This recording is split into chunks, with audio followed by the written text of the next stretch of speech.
Welcome to But Frankly Pierce News. I'm Arthur Fairview. Here's what we're facing. Increasing wars, famines, plagues on the land, the sea, and the trees. A ruler rises up as a false prophet. It's not Passover. Why are we covering the 10 plagues? Nope, he forgot locusts, blood, frogs, slaying of the firstborn. Dogs and cats living together, mass hysteria. It's not the 10 plagues. I just thought we'd get through it all at once. There's just so much crazy stuff going on that Whoa. Slow down. One at a time, if you please. Arthur, take a deep breath. You've got 10 minutes to fill.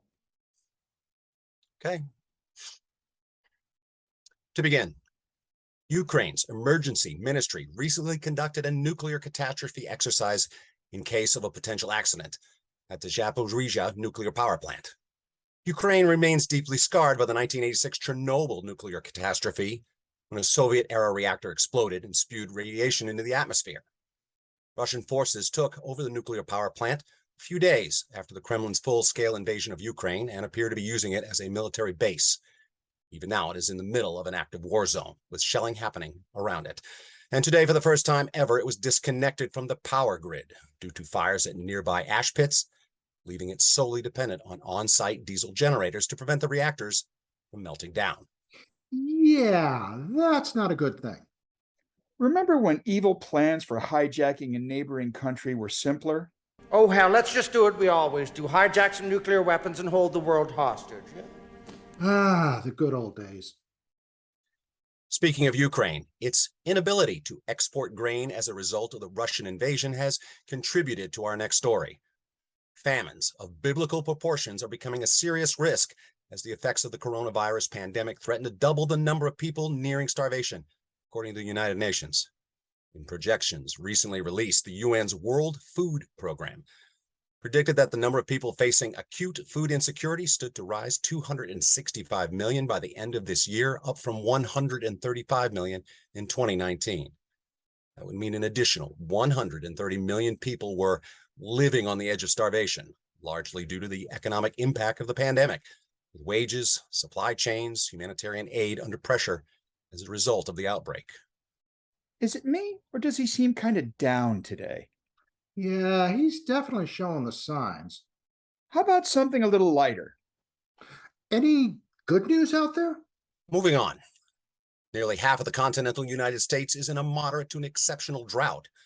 Governmental forecasters say conditions are expected to grow more severe and persistent over the next 3 months. Scientists with the National Oceanic and Atmospheric Administration recently announced their 2023 spring weather outlook. They forecasted a bit of doom, as it will be the most significant spring drought to grip the country since 2013 and will affect about 74 million people. The drought stretches from the Pacific coast to the Great Plains and upper Midwest. Worst hit area is the Southwest, which experienced a La Nina event and a failed 2020 summer monsoon that exacerbated conditions. According to forecasters, hotter than average temperatures this spring and low soil moisture will carry over and fuel as well as expand drought conditions in the southern and central Great Plains and southern Florida. In the northern plains, drought conditions could grow worse depending on how much rainfall the area experiences. Not exactly good news. I'm sensing a theme here. Continuing, the results from the state primary elections showed failed former President Donald Trump's enduring power. Two Trump-backed candidates in particular took key state primaries, as called by the Associated Press.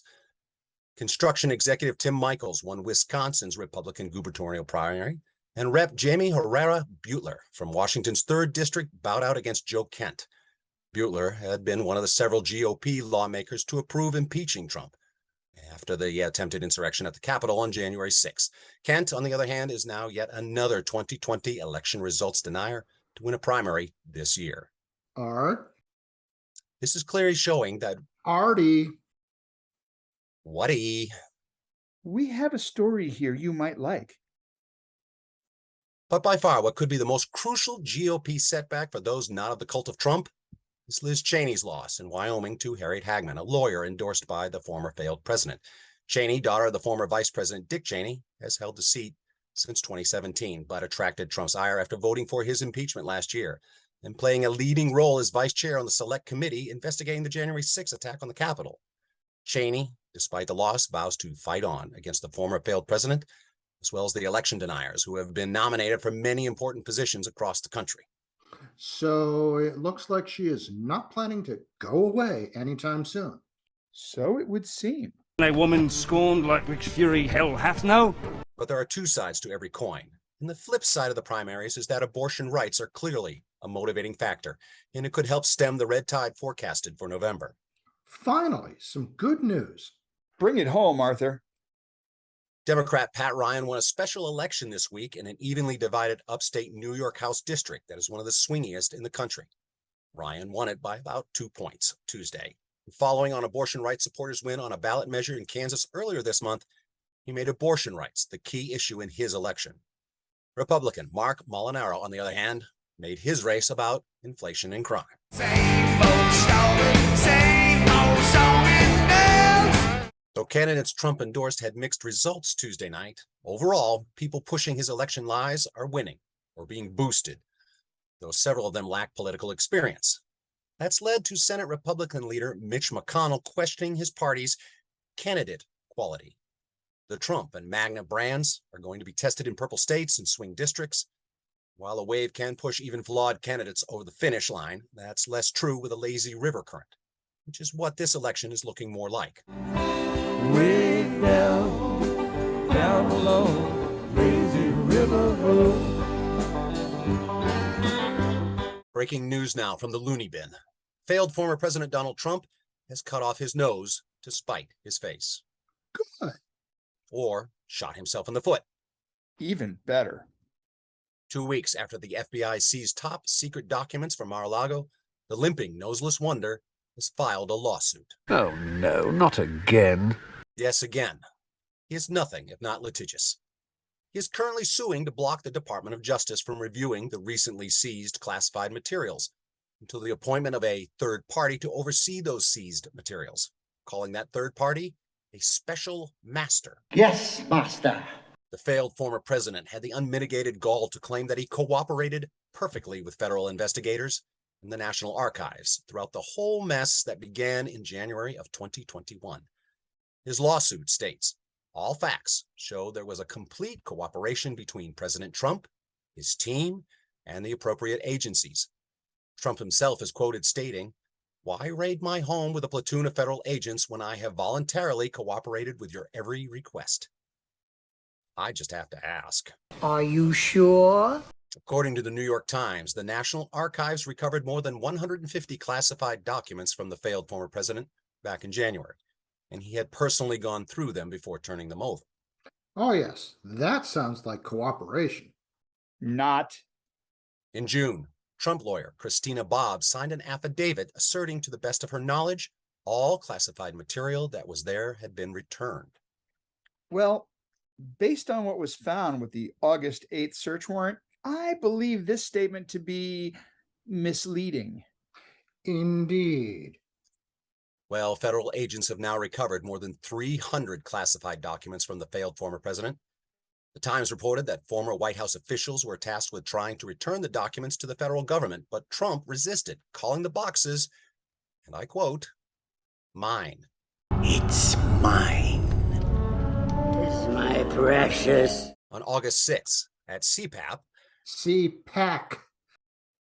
the failed former president tripled down on his lies, fueling his already inflamed base and denying the truth again. For example, the sting that they did involving Gretchen Whitmer was fake, just like those who instigated January 6th. It was a fake deal. Fake. It was a fake deal. Well, he knows all about fake deals. So, his record of obfuscation, foot dragging, and false statements are apparently the failed former president's definition of complete cooperation. Yeah, that sounds like him. Hopefully, this will lead to indictments and prosecution. Now that would be good news. And now some good news. Twice in one show.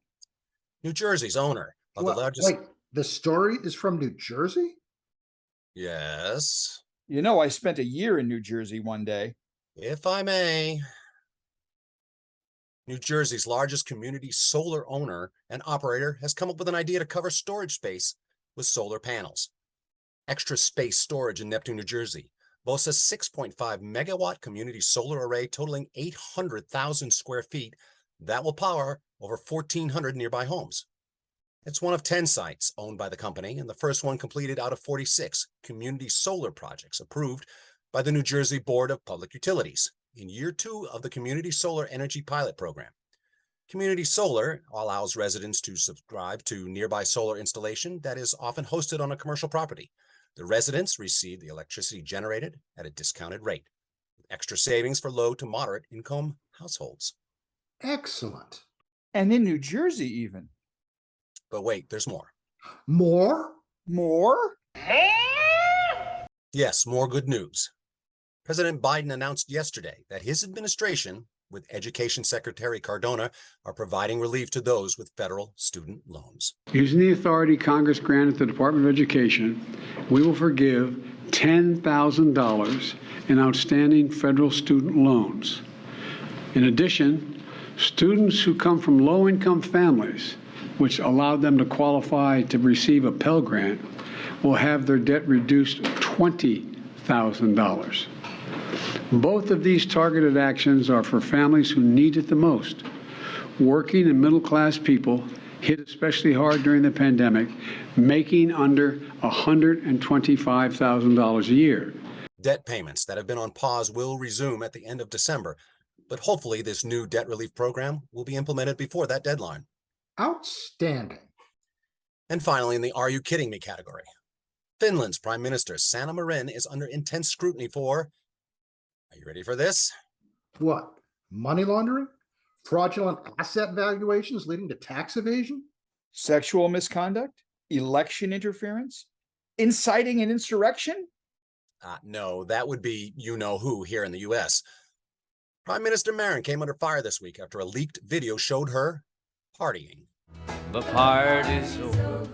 In a press conference, Prime Minister Marin stated that she has taken a drug test following public backlash to videos that surfaced showing her dancing and singing with her friends. Salattavaa, en ole käyttänyt huumeita eikä sikäli ole mikään ongelma mennä testeihinkään, mutta pidän myös aika erikoisena, että tällaista vaaditaan. En minä ole nähnyt mitään todistusaineistoa, että... This is the leaked video that has her opponents in an uproar.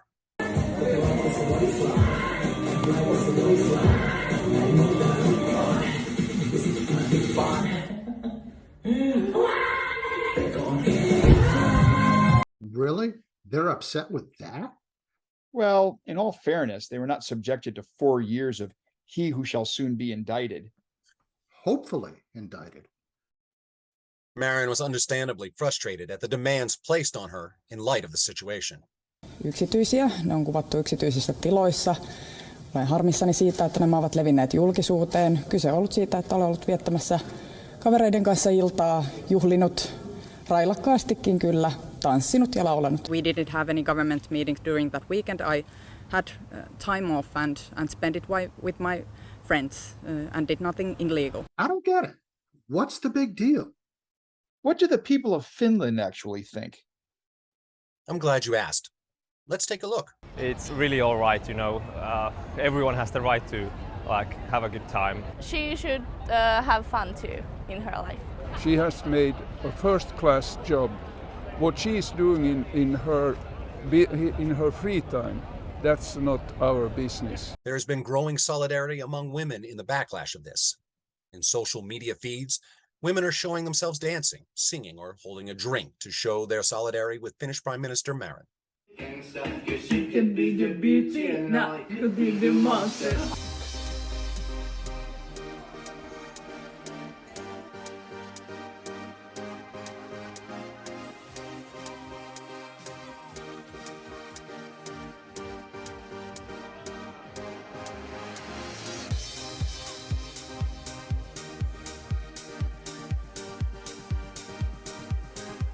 The hashtag solidarity with Sanna is trending among women in Europe right now.